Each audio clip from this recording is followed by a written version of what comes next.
Pan Adventures. Good morning sa ating lahat. No?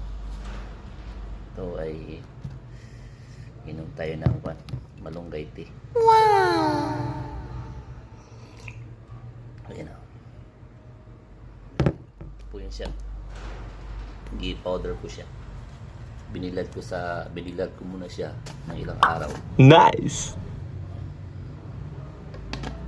Tapos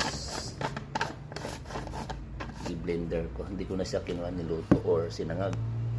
Mas maganda kasi yung crunchy na siya na pagkatuyo para pagka i-blender mo siya, madali siyang madurog, mga powder. Maganda siya sa katawan kasi marami namang alam naman natin marami benefits yung malunggay. So, every morning hindi naman ganun ka-consistent yung aking pag-inom sa ako na to, pero siguro sa isang linggo 4 na beses siguro ako makainom nito.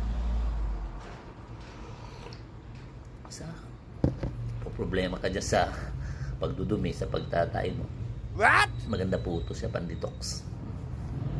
Natural po siya. Parang lasang tubig lang din naman, ha? Pero masarap siya. Maganda sa pakiramdam, sa mga ugat-ugat na nagkakaedad na tayo. Saka sa balat, kapahamis o panit. Tanawa kong panit ka rin. Hamis na kayo. Kapag wapo patuloy. Wow! Kung na nga, so iba mas gustong uminom ng kape. Ako, uminom din ako ng kape, pero mas inuuna ko po ito isa sa kape.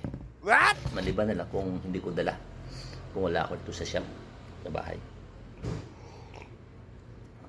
Yun. Encourage ko po kayo uminom ng malunggay tea.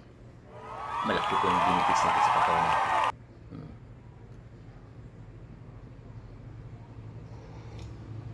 Sige po, bye-bye. Ingat po kayo. Mabuhay tayong lahat hanggat gusto natin.